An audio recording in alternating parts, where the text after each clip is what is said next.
Hello everyone, welcome to this video lesson. I am Chidumen Namdi. Here we are going to learn about the effect API in Angular signals. Now let's dive in straight in. The effect API is used to perform a side operation whenever one or more signal value changes. Now let's look at this component. We have a counter signal and a derived version, which is this derived counter. So we can see it's created using the computed API and it has a derivation function. Now, looking inside this derivation function, we see that it logs the current value of the counter signal whenever the counter signal changes and then returns the value of the counter signal. So the derived counter tracks the counter signal so that whenever the value of the counter signal changes, it logs the current value of the signal in our browser. Now we have this increment method that updates the value of the counter signal by 1. Now this increment method is called by this increment button. So whenever we click it, it increments the counter by 1 and we see the value of the counter logged in our console because this function is executed. Now we want to log the current value of this counter in our browser, but we don't want to use a derivation signal from the counter to do that. We need a standalone API to just log the value of this signal in the browser without creating another version or a signal from it like we did in this computed function. Now this is where the effect API comes in. We will use the effect API to track this counter signal so as to log on our browser this, that means its current value whenever the value of this counter signal changes. Now effects always run at least once. When an effect runs, it tracks any signal value reads. Whenever any of these signal value changes, the effects will run again. Now it is similar to computed signals. Effects keep track of their dependencies dynamically and only track signals which were read in the most recent execution. Now, before we call the effect API so as to track the signal reads in this counter signal, it is safe to know that the effect API can only be called in injection context only. Now, the easiest way we can do this is by calling the injection context in the constructor of a component, directive, or service. Now, here we'll write our constructor and inside it we'll call our effect API. You see the effect API is being imported from the Angular/core module. So we'll call it and then pass an effect function inside. So you see it's kind of resembles how we call the computed function. Now inside this function is where we will now write what we want to do whenever the signal or we are tracking changes. So now here we are logging this. So let's copy this and paste it here. So by pasting this code, we are calling the counter signal inside the effect function. So by doing this, the effect API now tracks the counter signal so that whenever the counter signal changes, this function, this effect function will be run and we'll see this console log in our browser. Now, to see this happen, let's remove this derived counter so as not to confuse ourselves what is happening in the browser and remove the call in the template, then we'll save.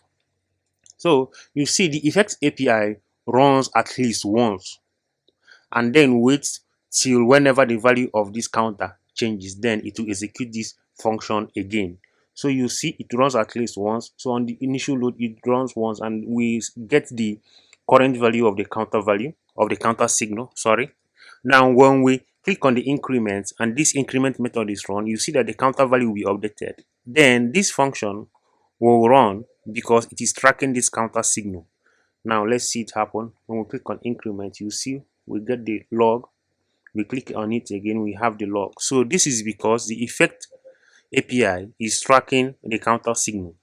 So inside this effect API, we can use it to do so many things. We can use it to perform side effects in our component.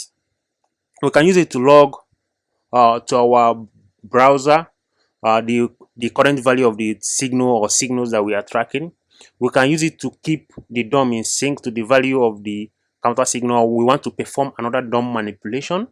Also, we can use it to perform requests, streaming, or to send to our backend server. We can also use it to log the signals or to save the signals in our local storage or to our web worker or to any web uh, database API that we have at the moment. So this is where everything is done. So it's just used to run side effects. So that's why it took the name effect. So you can see it is creates a global effect for the given reactive function. Now the effects API run asynchronously. So it's an async code. This runs asynchronously. So another thing to note is that the effect API does not only track one signal, it tracks as many as much as it can. Now let's add another signal. Let's say show count signal here, and it holds a boolean value. Now we can log the value of it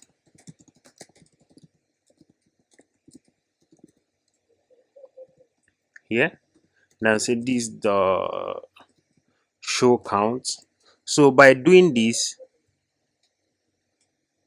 the effects API now tracks both the counter signal and the show count signal. So when the show count signal changes, this function will be run.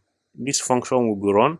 Then also when the counter signal changes, this function will be run also. So it tracks both of the signals. So whenever their value changes, this effect will be run. So let's add a button here for demonstration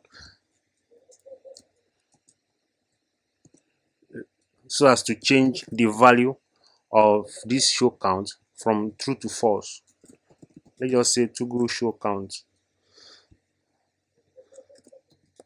Sorry, to go show count.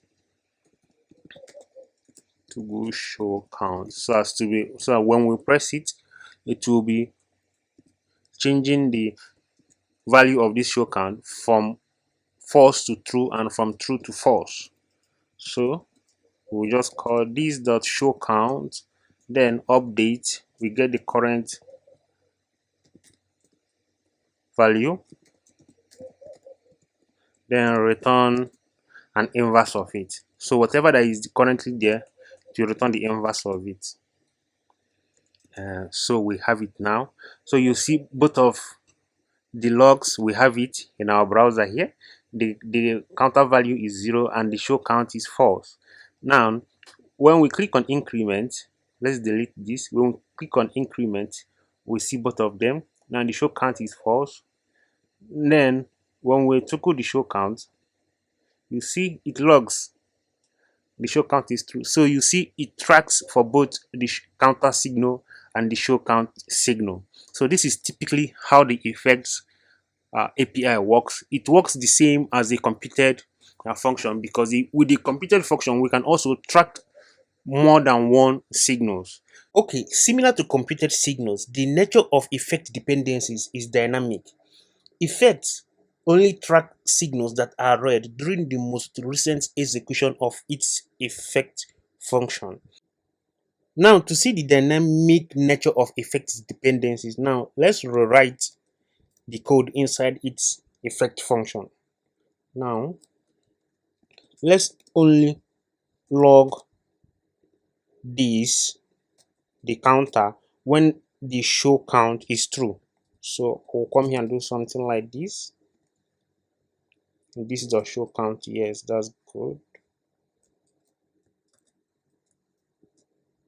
This dot show count.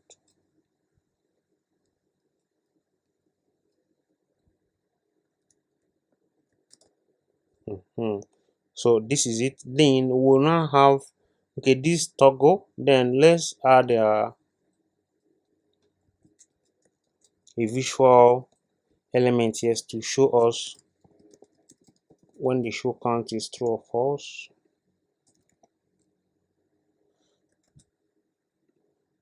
So we see it show count false. So now let's explain what I did here. Now what this does is to check if the show count signal value is true, then it will log the value of the counter, then it will then log also the value of the show count. Now watch, if the show count is true, it runs this, then the show count is now being tracked by effect. Then also it runs this, then the counter also will then be tracked by effect, so that when any of their values is changed, then the effect will run this function. Now, if on the next function that the value of this show count is false, then this will not be run. Sorry, the code inside these braces will not be run. Then only this will be run. Then now on this, now you see that only this show count will now be tracked because this console.log was not called. So in that effect, this dot counter call was not made. So after that, the effect will only track show count, not the counter. So that even if we change the value of the counter, this function will not be called. So you see, now let's begin. Initially, the show count is true. Let me change it to true. And now, as the initial log of this, see, we are now tracking both the counter and the show count. Now let me delete this. Now let me toggle this show count off. Now you see, as I toggled it off, it updates the show count, and then this effect was run. Now look at, we only have the value of the show count being shown to us because this is false. The show count value is false, so this code was not executed. So in that effect, after I clicked this toggle.show count, this counter signal then now ceased to be tracked by this effect API. So it now only tracks the show count. So that if we update the counter, we will not get any log on the console because this effect only tracks the show count. Now let's see it in action. Let's delete this, and then we will now click on this increment button. So we will not see any log here because it's not tracking the counter. It only tracks the show count, which this increment only updates the counter. So there will not be any log here. Now let's click on this increment. So you see there is no log here because the counter is no longer tracked by this effect. Now, if we click on this toggle show count, it will update the show count. Since this show count is being tracked by the effect, then this function will be run. Now you see it, the show count initially is false, but when we toggle it, it updates the show count value to be true. Now this will be run true, then it will now log this. Then by logging this, it will call this, which now makes this counter to be tracked by effect again. Now let's see it. You'll see it. So we have this console and this. Now, by clicking this, the effect is now tracking both the show count and the counter signal. You understand? So that when we click on this increment, this effect function will be run because the counter is now being tracked by the effect API. So when we click on the increment, you see, we will now see them, the both values, the counter and the show count, all being logged in the console because now the effect is tracking the show count and the counter signal. So this is by demonstration the dynamic nature of effect dependencies. Next, let's look at ways in which we can call the effect function other than using the constructor. Remember, we said that the effect function is only called in injection context. Now let's look at another ways we can call this effect without using the constructor. Then an alternative way is to call the effect and assign it to a value. Now let's say private, we have this, and then we'll call the effect like this. Then we can remove this. Now this works also. This works also alternatively, and we can now save it. So you see it works. We have our logs here, and we can increment and still have our logs in our console. So this works. Then another method is that we can also call the effect inside the function and pass an injector inside the a second argument, which is the options. Now let's look at how we can do it. First, we have to inject the injector in our constructor. We'll now say private injector. Now injector. We will now import the injector from the Angular/com module. See it. Then we'll remove this and then call the effect. Then pass our options. Then the injector, pass it in the injector param. Then we'll now say this dot injector. Now we can then now call this anywhere we want. We can call it here, or no, let's call it on the ng on init, so that it will be called when our component is initialized. So you see it is now being called, and we can then see it works whenever we increment the counter value.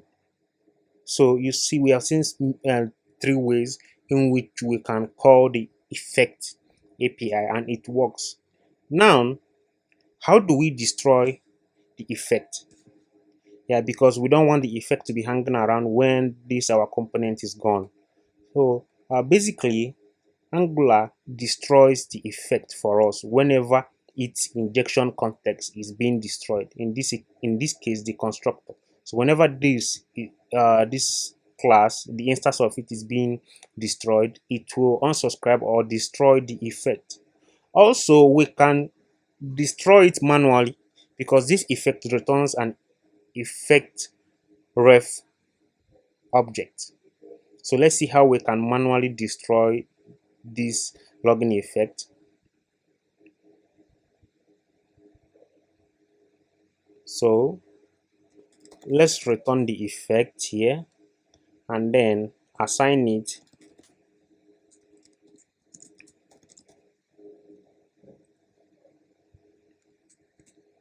to this member variable, so that when we call this, we just assign it this dot effect ref. Then now, how do we destroy it? We'll implement our ng on destroy.